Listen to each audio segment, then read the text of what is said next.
party started. To get this party started, we're going to introduce two very special people to you, and then we'll get some insights from both of them on the Extension Foundation. First up is Dr. Beverly Coberly. Her 35-year career at University of Missouri Extension culminated when she was the Associate Chancellor and Associate Director. She joined the Extension Foundation in 2016 as our Chief Operating Officer. And after 1 year as our interim CEO, last October, she officially became the Chief Executive Officer of Extension Foundation. She holds a Bachelor's of Science from College of the Ozarks, where she had a class with my mom, I think, and she also has a Master's and PhD from the University of Missouri, Columbia. She exhibits truly human leadership in all she does for our team and everyone across the country that she works with. Next up is Ashley Griffin. You're going to hear from both of them in just a second. Her career began at University of Kentucky in 1996. In the last 3 years she was there, she was the communication specialist for the Ag Communication Services at the University of Kentucky. She joined the foundation in 2005, and I know you're thinking, it didn't even exist yet, but it did. Okay, it did. And she has held too many roles and had too many responsibilities in the foundation over the years to possibly count. So after being interim COO for 1 year, on January 1st, she officially became our Chief Operating Officer. She holds Bachelor's and Master's of Science degrees from University of Kentucky, and she's been a huge part of the success of the foundation for almost 2 decades. And we're excited to see where her leadership takes us next. So please, we're going to hear first from Dr. Beverly Coberly and then Ashley Griffin. Please help me welcome both of them to program Center Stage. Thank you, Carl. And let me say welcome to everybody here. I see some colleagues on here from Missouri that I used to work with. How exciting that you're on. It's good to see everybody here today. And so the question is how much have you been involved with the Extension Foundation? As CEO, that's what I'd like to know. How are you involved with the foundation, and how would you like to be involved? You know, our purpose is that we serve cooperative extension professionals at the local level. And so this all came about when they talked about 2001, 2005. Directors and administrators got together to create something called the Extension Foundation, and then it evolved a big evolution in 2014 and 2015. The earlier years, we were primarily a technology group, and now we're looking to help folks, again, to make a difference at the local level, and how we do that is through a lot of grants and those kinds of things. So let's go to the next slide and talk about what we do right now. If you were to take a look at what we do at the foundation, we are basically a grant-driven model. And with that grant-driven model, there's lots of programs here that you can see that we have. And so I'm not going to read them to you, but just to give you a little bit of an idea, we have NTAE, and Ashley's going to talk about that at length in just a couple of minutes here. So we have that one, but that's like these are the grants that we get. So what the foundation does is we position ourselves between the needs of the Cooperative Extension Service, and we make connections with where there are funding sources. So we become the conduit between the national needs, the local needs, and the opportunity for delivery at the local level. And what we do is we get grants, and then we redistribute it across the country to Cooperative Extension Services so that you can have access to those funds to do high priority programs. So the new technologies for ag, Ashley will talk about that in a minute. We have the Pesticide Safety Education Funds Management Program. If you have a PSEP coordinator at your state, good chances that we're funding part of the program there through that particular grant. It's out of EPA. We've been doing that for a while. This year it's about a 1.5 million, and we have like a 5-year grant on that one that will move forward. We just finished last year and closed out a grant and started a new one with them. We also have Excite, the Extension Collaborative on Immunization, Teaching, and Engagement. And there's been several of you have that in your states right now. That's a $17 million program that is out of CDC and goes through NIFA at USDA. And we have the pleasure of then administrating that program. And it's for immunization education. CDC likes what you all do out there in the field with these programs. And so they're talking about giving us some more money this is the first of the year, so they're working to get some more money through. Also, we have a new one, a $10 $10 million one called Workforce, because we know workforce is an issue. And let me tell you a little bit about how we know what the issues are. Is we work with the Extension Committee on Policy, and they have program action teams. Those action teams identify what the national issues are. So one of those that came out of the ECOP program action team was one about workforce. It's now called Agri Prospects, and that one is just getting launched right now. So be looking for that, because we're trying to learn what's going on in workforce, and particularly agriculture workforce across the country. The Fatty Eden, we have Fred Schlew here today. He's helping to lead up the Fatty Eden, a particular project that's new for us just this year. And our work is to work with that board to help advance opportunities for extension in disaster networks and getting funding to support extension, cooperative extension across the country as they work in disasters as they come forward. The 2207, we just finished that one. That is basically, that was to help minority farmers who had not realized an opportunities with the Farm Services Agency as they should. You've probably heard about the big USDA, their Pathways program. We had a next gen technical advising service, and we worked with many of those applicants for that program. So I'm trying to tell you all these things because you see there's a big variance in how we do this. The point is, Foundation is here to listen at the national level for national issues and to find ways to redistribute the funding to cooperative extension services so they get out to the field where you're doing the programs. And the last thing is on member services. And we'll go to the financial piece here, because that gives you a little bit better picture of how this all works. We have membership in the Extension Foundation. We get about 1.2 million out of that. And what we do is we leverage that funding so we can pursue grants and get them into place across the country. So our portfolio right now, our financial commitments this year are around 35 million. The life cycle of all of those grants is about a total of 67 million. So some of those are 2 years, some of those are 5 years, but that's the total portfolio that we have. And all national programs are available to all land-grant universities, regardless of membership or not. So how the funding is used in all of these things is the 100% of the funding that we get in goes back to cooperative extension. And it goes back to the land-grant universities, and it's used to apply to the programs that you have at the local level and at the national level. So I encourage you, if you haven't been on our website, to go take a look to see what all is there. It's extension.org. Come see what we do. Come see the people who work here, the people who help to make these things happen. And please give me a call anytime. We have open door, open contact us anytime. We want to make sure that the foundation is available for cooperative extension and for your needs as we move forward. So thanks for having me today.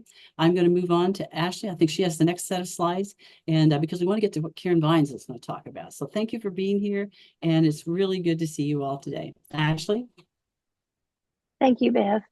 Yes, so just to say a little bit more about our membership, our membership benefits from over 70 professional development events, just like this one annually. And when we looked at that needs assessment, we discovered that the offerings that we provide as an Extension Foundation are the second most important thing to cooperative extension service professionals, just behind their own institutions or institutional resources.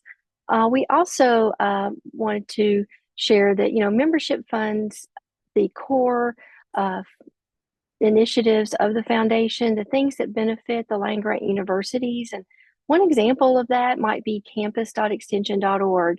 You may have individuals back at your institutions that are using that tool, that Moodle service, to disseminate online courses to their constituents. And then lastly, just to share that we are projecting 70 members in 2024. So we're really excited about that. It may be one of our highest membership years ever. Lots of great things to look forward to. Next. And so thinking about the grant that Bev has mentioned, the New Technologies in Agricultural Extension, this particular funding line has been available to us and really helped build us into where we're at today. And we've been very lucky to be able to partner with NIFA on this opportunity and with other institutions. And in doing that, our most recent 4 years, in the past 4 years, we had the NTAE grant served through Oklahoma State University. And during that time, over that 4 years, we selected and supported and helped complete 72 competitively selected projects. And all of these projects align with the strategic goals of both ECOP and of NIFA. You can read more about these projects in our NTAE yearbook, which is one of our highlight publications for year 4. Those will just be for year 4 NTAE projects and the program action teamwork that occurred. And Carl was nice enough to drop that into the chat. So if you want to take a look at that EPUB, I think you'll find it very interesting. So of the $7.4 million in funding that the NTAE provided over the last 4 years, we also supported a lot of national technology initiatives like piloting artificial intelligence. And this has been in the form of developing an AI chatbot that we call Extension Bot. And in doing this, we continue to refine the large language model for this work that gives that extension bot the ability to share references of the content that users get, as well as contact information for a user's local extension office and county agent. So we're really trying to customize that specifically for extension. To this point, we've had 8 volunteer institutions that are developing customized extension bots and incorporating that into Ask Extension, which is another one of our legacy tools. And then we're also expanding that by crawling sites of institutions that are appropriate. And we've done that so far with 1 institution and have 4 more in progress. So new things to come to make it easier to become involved in Extension Bot. And the second link that Carl placed kind of gives you a little bit of more information about that, as well as, what institutions are currently partnering with us. So taking a step forward now, we are just in the throes of the next 4 years of NTAE. And our new partner is the University of New Hampshire. And so we're really excited to have them as a partner in this effort. And so we've taken the things that we've learned in the last 4 years and really expanded upon that.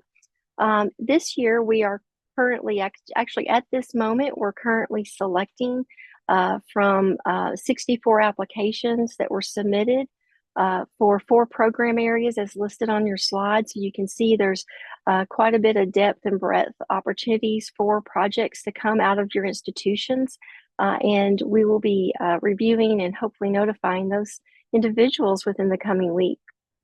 And so lastly, when we think about the expansion of the technology side, one of the new things that we're going to be doing just this year is a technology convening. And that's going to start and occur in many segments.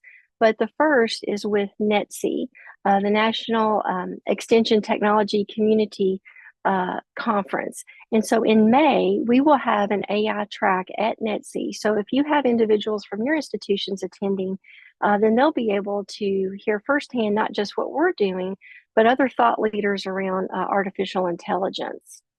And then another event or activity that will happen in the coming year is support of our Innovation Skill Building Experience Facilitator training. We want to bring on more individuals into that design thinking opportunity.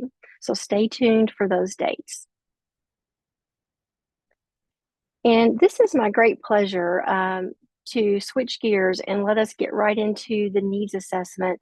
And so in 2023, the NTAE, the funding I just spoke about, actually funded a national needs assessment. And we were able to twist Karen's arm and say, can you please help us and support us in this effort? So Dr. Karen Vines is an assistant professor and continuing education specialist at the Department of Agriculture, Leadership and Community Education at Virginia Tech. So for 33 years, Dr. Vines held the roles of an extension educator or agent, as well as a specialist in 4 different land-grant universities: Penn State, Purdue, University of Kentucky, which happens to be where I went to school, as well. She actually has a BS from the University of Kentucky in Animal Sciences, as well as an MS in Crop and Soil Environmental Sciences from Virginia Tech. She has her PhD in Agriculture and Extension Education from Pennsylvania State University. Dr. Vines is widely recognized for her work in the land-grant system and cooperative extension, particularly her expertise in experimental learning and engagement scholarship. She is the author of numerous publications and is certified in working with individuals and teams wanting to increase use of experimental learning by the Experimental Learning Institute. More recently, Dr. Vines is also pursuing developing a consulting business called Vines and Associates. So without further ado, let's hear from Karen, because this is really probably why you came. So we're all excited about the results and the effort and the thoughtfulness that went into this needs assessment. Karen? Thank you very much, Ashley. And it was great to get to meet Ashley when I was working as an agent in Kentucky. I think you were a 4-H'er at that point, and so it's great to see how our careers have paralleled through the years. So it's great. Thank you again for the introduction. I do want to real quickly. I don't like to start with a disclaimer, but what I'm going to share with you today is from a 92-page report. So I posted the link to the report there in the chat so that you feel free to go in and look and follow along. But I hope that when we leave today, you will be inspired to go in and look for more of what the findings are, because we're not going to have time to go through a lot of things in great detail, but hopefully you'll understand more how you can use this data and what you can look at. We will look at some high-level things, but there's a lot of data here and a lot that we can do. So this is just a beginning. So yes, and as Melanie says, please let me know if you have questions, put them in the chat, and we'll try to answer them as we go, or save them for later if necessary. I'm ready for the next slide, please. Just a little background on this needs assessment. I did work with kind of a research team. I had Aaron, Ashley, Carl, and Molly all from Extension Foundation that kind of served as advisors as we went through this to make sure we stayed on track and did what was most important to the Extension Foundation. And then I also had a master's student, Lisa McCormick, who's now recently graduated, work with us as well. But yeah, again, our focus was on what are the professional development needs for extension professionals. And we tried to do this, making sure that we included all of our land-grant universities, the 1862s, 1890s, and 1994s. The design, we did key informant interviews, which informed survey development, and in the process collected both quantitative and qualitative data.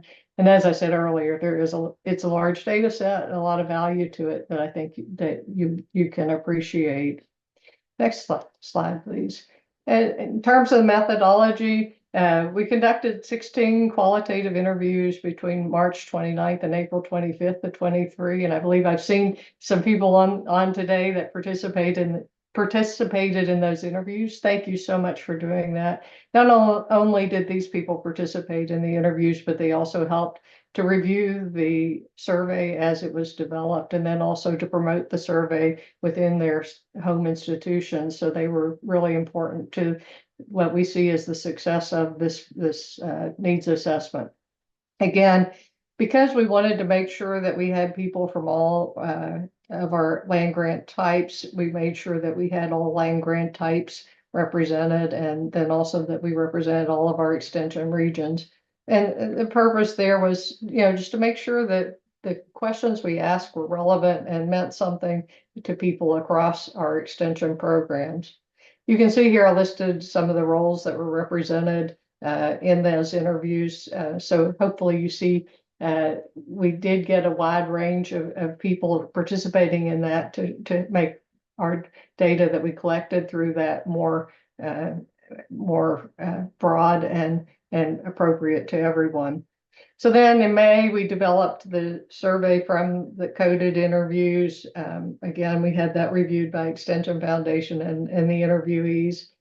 We completed revisions and then released the survey in May 15th. We had a week, at which time we had a soft deadline. After that, we did another push to get some more responses. especially, making sure that we work with our executive directors in the extension region so that all of those had adequate representation. And then we closed the survey on June 1st. So one of the first questions we asked was, which type of land grant are you affiliated with? And I share this to show we actually had all of our 1862 land grant institutions had at least one response. We had 18 of 19 of our 1890 land grant institutions have a response. And then the 1994s, we had 37.5% represented. The institutions represented, but we also learned of 3 new institutions that we could add for future work. Other would include National 4-H Council, volunteers and stakeholders, some of our national executive officers and those roles. So the way we handled those volunteers and stakeholders, we counted them here, but then later we did not, they are not reflected actually in the data. We just noted that they were a part of our group. Next slide, please. These were the respondent roles that we saw, and so you should see again, I think we had some pretty wide coverage across the different roles that you see within your extension organization there. I did remove the other there, so this should be just within the institutional roles.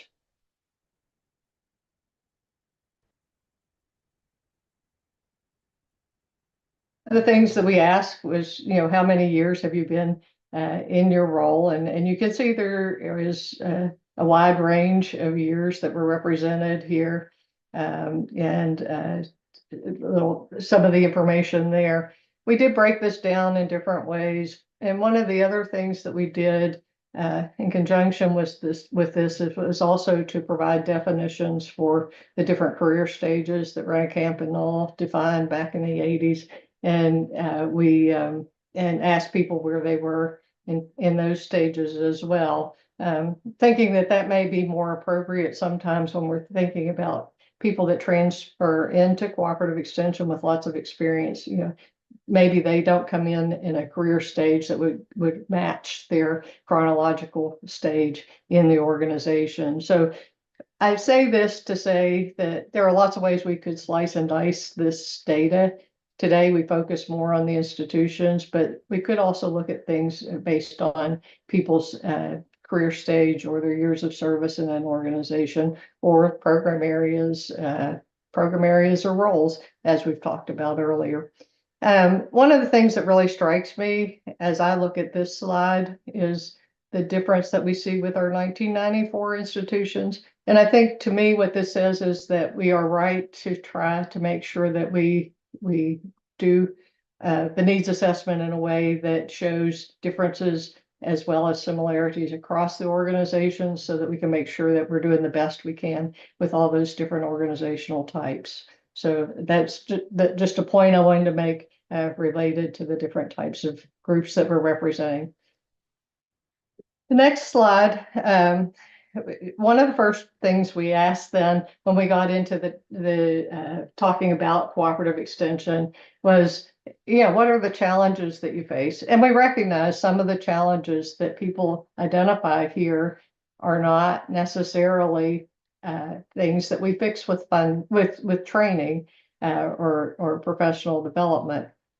But however, it's meaningful to understand what the challenges are, so that we know what some of those limitations are that we're dealing with. And who knows, someone may look at this and say, hey, we really need to work on that funding. Well, of course, we've been working on that for a long time, but how do we get around that?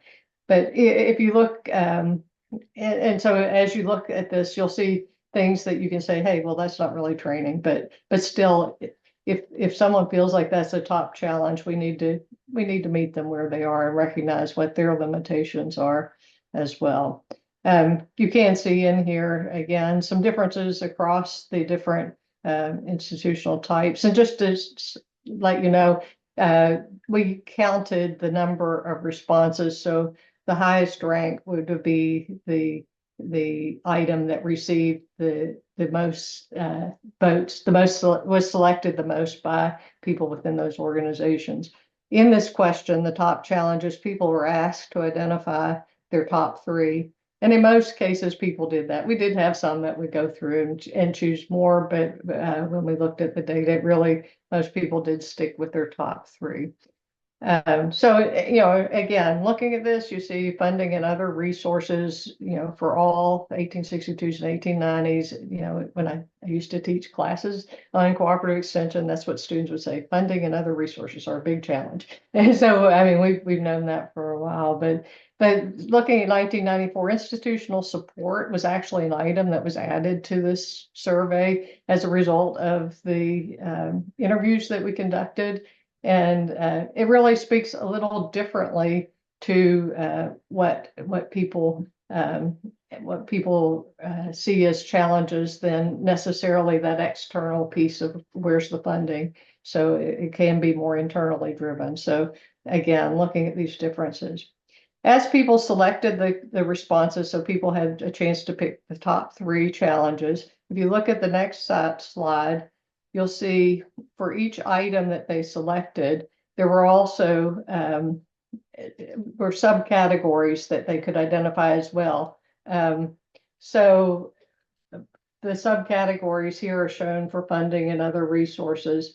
And again, so you can kind of see, so the people that were selecting from this had identified this as a top challenge, and then talking about what it was a way for us to understand more. What did you mean by funding and other resources? And again, limited staff capacity, resources, small staff is something that rose to the top across the board.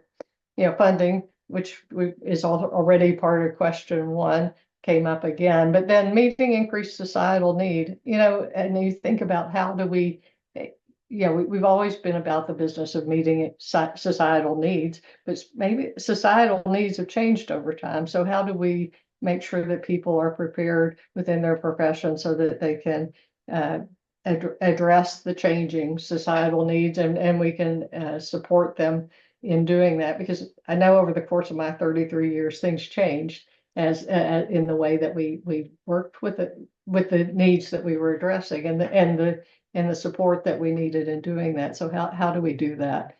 That might be a place where we look at things a little differently. Next.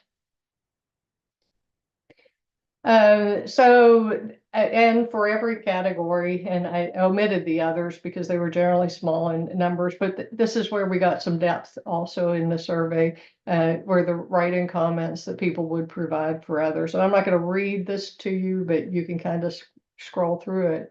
1862 institutions were more likely to add other and provide a comment in there. And I don't know if that means something that, maybe the survey was more comfortable for them. But, it's just something to note. But anyway, so on the left-hand side here, I've listed some of those comments that people responded in the other after they had chosen funding and other resources as a top challenge. I also, on each of these, went through in the piece where they were asked to identify the top three challenges, there was another there that people could use. And so if there was something they felt rose to one of their top three challenges, but it wasn't on the list, they were able to write that in. And so then I coded those so that they could connect with these the top three challenges. And so that's what on the right hand side of the slide you see. Those are things that came from that first question related to challenges that people provided. And you see there's some good responses there that do help to add some depth to our understanding. The next piece, which, of course, this is where we were really going with this is what we're really emphasizing in this needs assessment, where the training needs.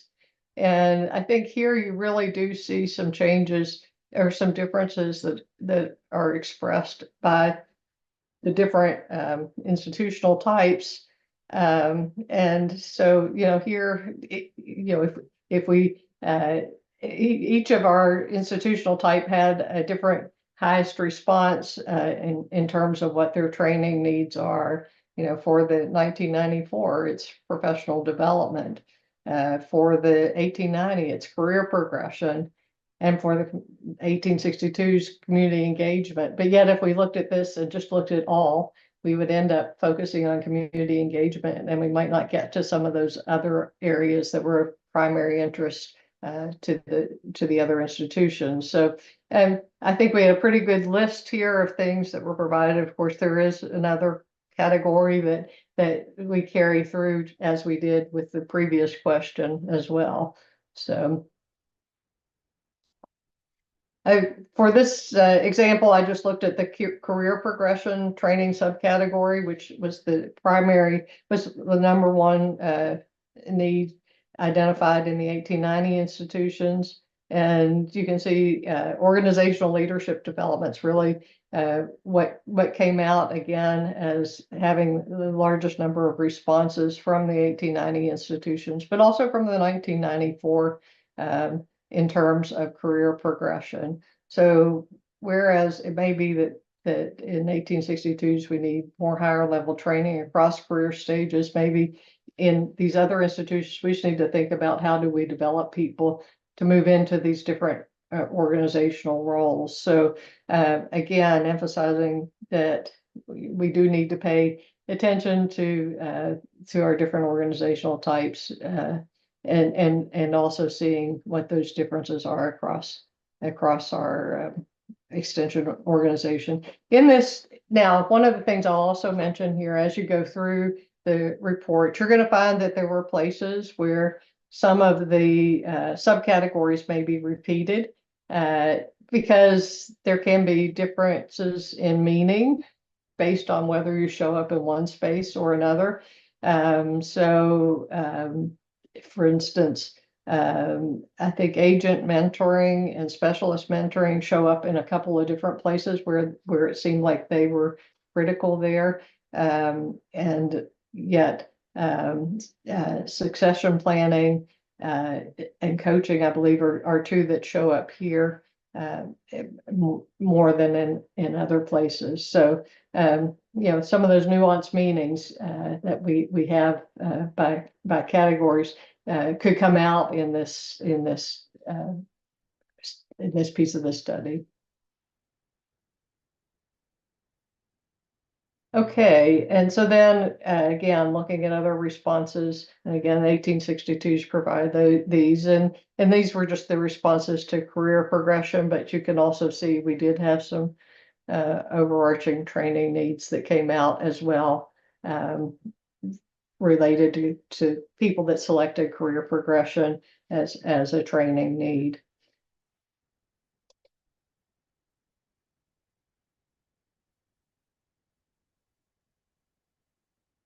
And finally, we wanted to find out what training is being provided and where what training is provided, but not just any training. We tried to make sure that we ask about training that had value, training that was impactful. So we asked first, what training do you receive from your home institution?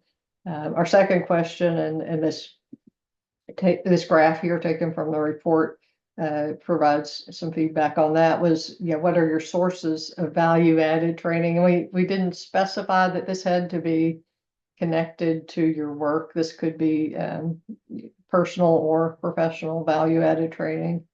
And then we provided asked for regional or national professional development opportunities, again looking for those that had value in there. And so this is, when you get into the report, you'll see there's a lot of information in these sections as well. And Dr. Reed, I see your comment about recruiting and hiring practices. And how do we think about what should the new extension professional look like? So this next slide, actually, what we did in this one is I've brought together what the training needs were versus the training that was being provided, and really was using this to kind of start to look for gaps or places where maybe we're doing more than we need to. We're doing a lot, we're providing a lot, and maybe people don't see as great a need.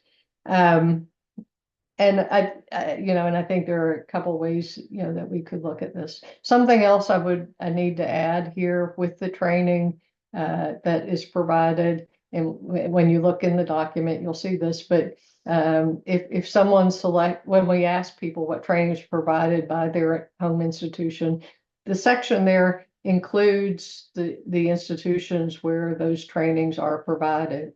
And having worked in cooperative extension, higher education for a while, I know, you may look through there and you may say, who's providing that training in my organization? So hopefully this provides some opportunities to ask some questions at home, or because you saw the numerous roles that were provided. And so there may be trainings happening in your home institution that you're not aware of. But then again, there are also opportunities if you see another institution that is offering a training that your institution needs to partner and work together on those. So that's a piece that we added. But again, coming back to this, the percent needs and percent provided, I think, one of the other things we can do in addition to looking at the gaps here is start to think about, people say we're doing a lot of training in reporting, much more than we need, but yet telling our story is not, we're not doing enough on how to tell our story. Is that an opportunity for us to think about how we tell what we're doing through reporting a little differently, so that it's clear to people how you could use that reporting data in telling our story, and things like that. So there are a lot of ways you could look at this. As I said, 91 pages, you have a lot of data there, and we actually have a lot of other ways we could slice that data to get at different questions if we wanted to. So there's a lot here, a lot more that could be mined as well. I just, as I concluded the writing up this study, I developed some recommendations, and I've tweaked them a little bit to share with you today. But one of the things I think is, and this kind of goes back to that idea of showing who's doing different kinds of training in their institution, but thinking about how do we partner and defining appropriate solutions for professional development that meet needs, reduce duplication, and use resources wisely. And it goes along with the second recommendation I have, that we develop frameworks for courses that provide impactful training in areas where possible across extension organizations. When I say where possible, there are things that are unique to your state organization, but then there are a lot of things that are consistent across our extension organization at regional or national levels. And so, thinking through what are those things and how do we develop frameworks where the specifics from one state can be built into something that talks about the broader extension organization, seeing that as an opportunity that will help to reduce maybe some of that effort that's coming from that small workforce to provide some of those trainings. As you go through the report, you may see, there's a lot of opportunity to help those people external to our organization or in faculty roles where they are not connected with extension to understand what extension does. And so the third recommendation thinks about, we may have training that we've already developed that we can use with our extension professionals, but how do we reuse that for these other people that we want to help understand what we do?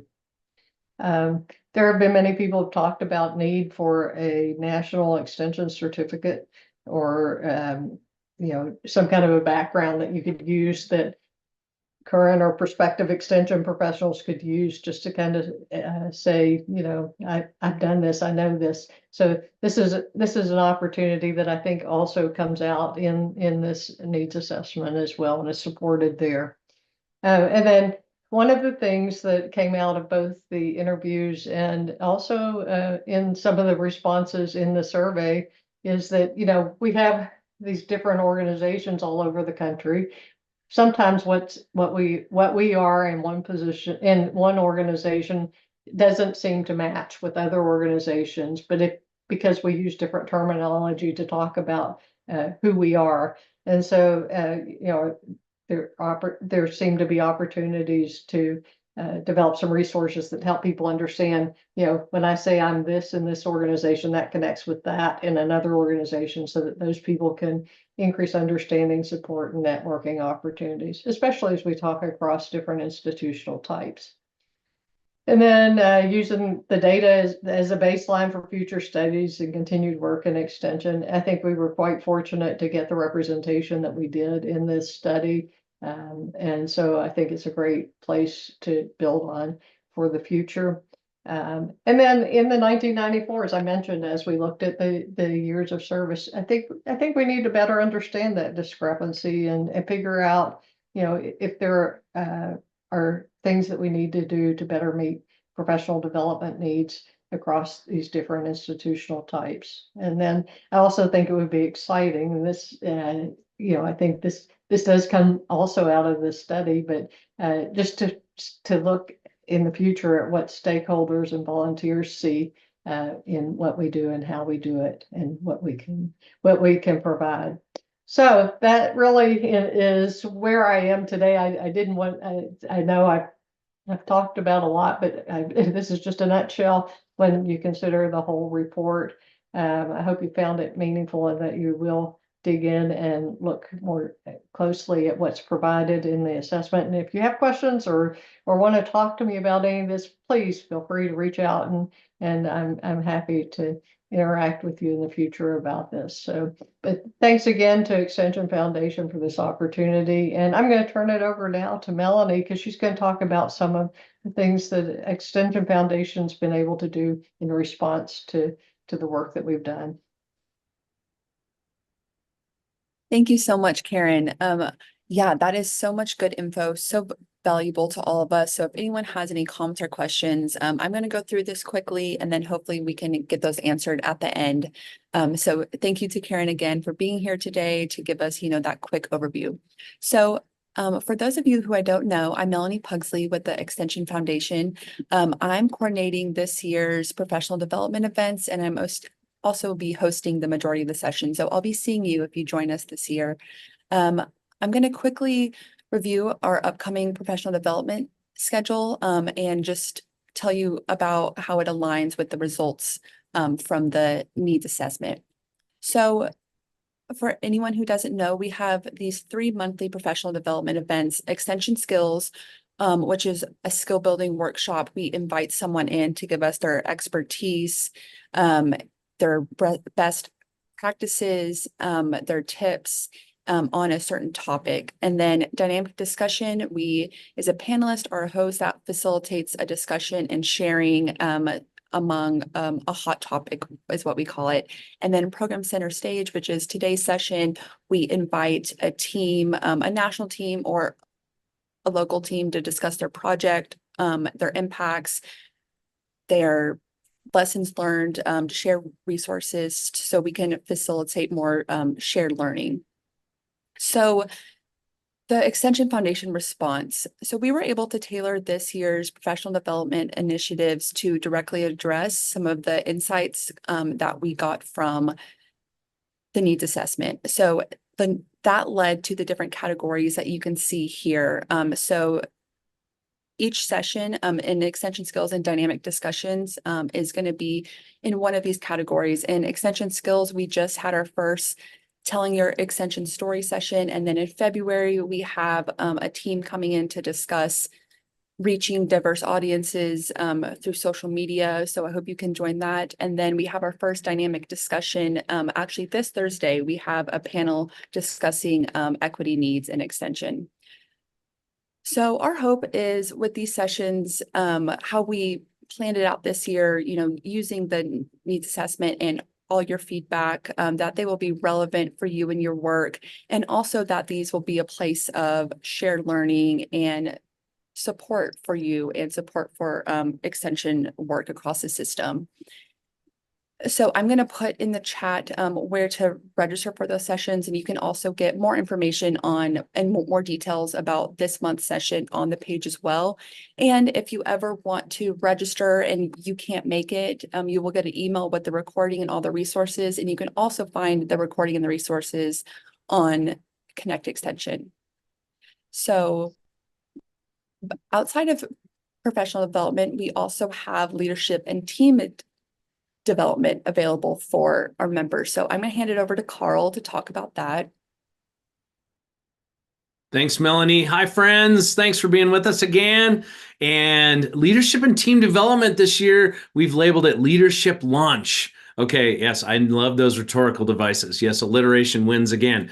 But what we're doing is the first 6 months of the year and the last 6 months of the year are the same offerings. So if you register for something that a couple of things you have time for in the first 6 months, and then you take some different things in the last, you can piece it together however you want to.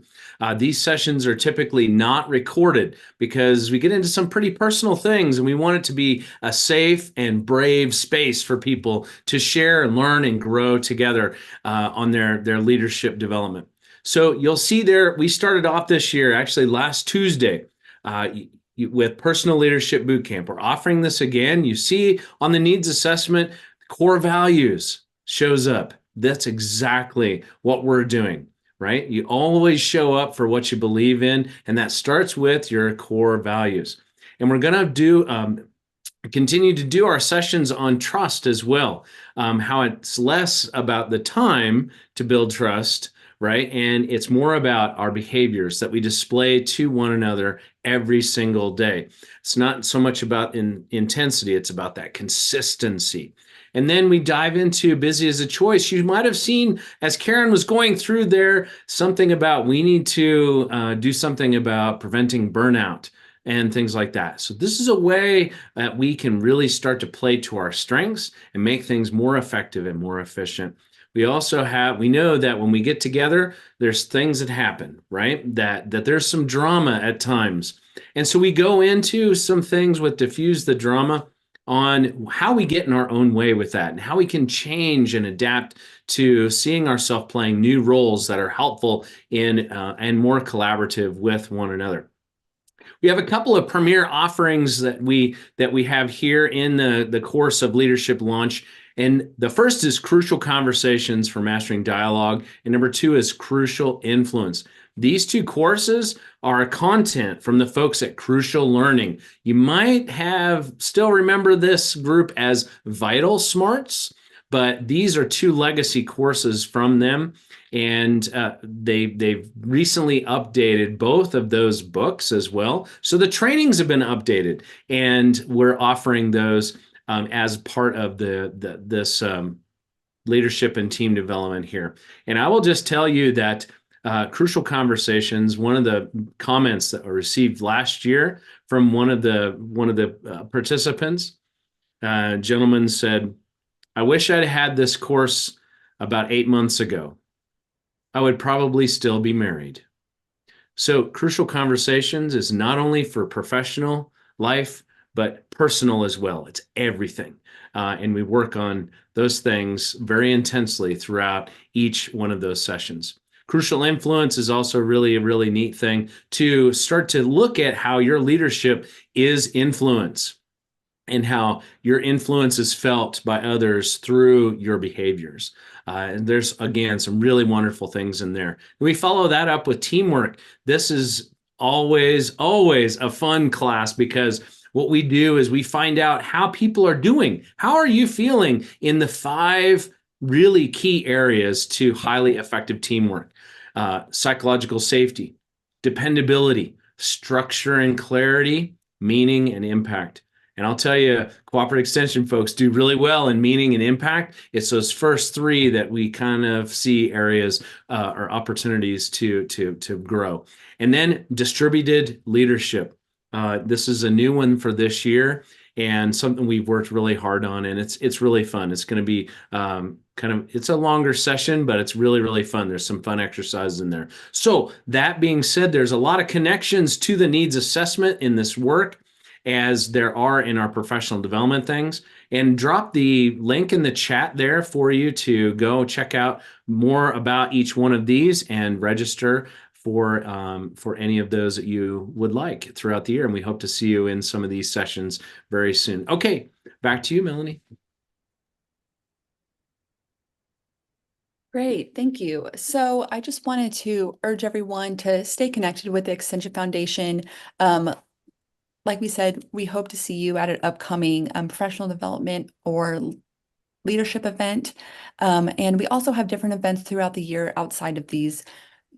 Next Wednesday, we'll be hosting one of our NTA teams. They're going to be demoing a food safety game that they created. So we have a lot of different events even outside of this, so you can stay connected with us to learn about, what's going on.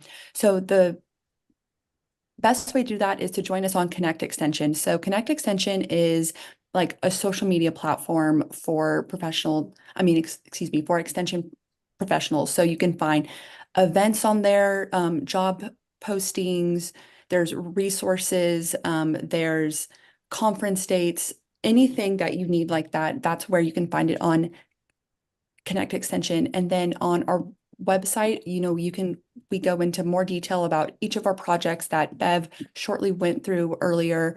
You can find who's involved with that, the resources and the impacts. That's also where we have a new section where we post RFAs, job updates. So I urge you to also check out our website that I think Carl is dropping in the chat for me.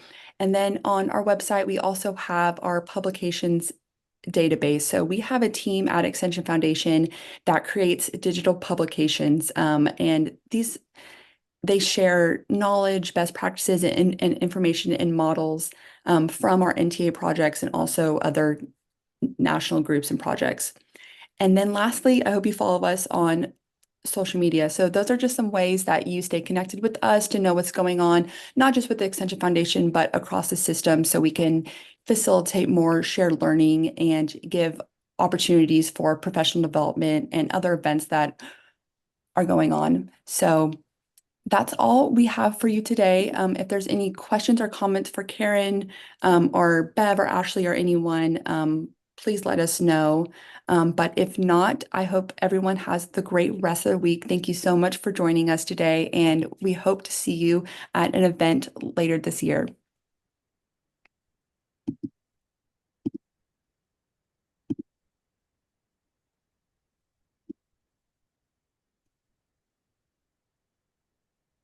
Thanks, everyone. Thanks for being with us.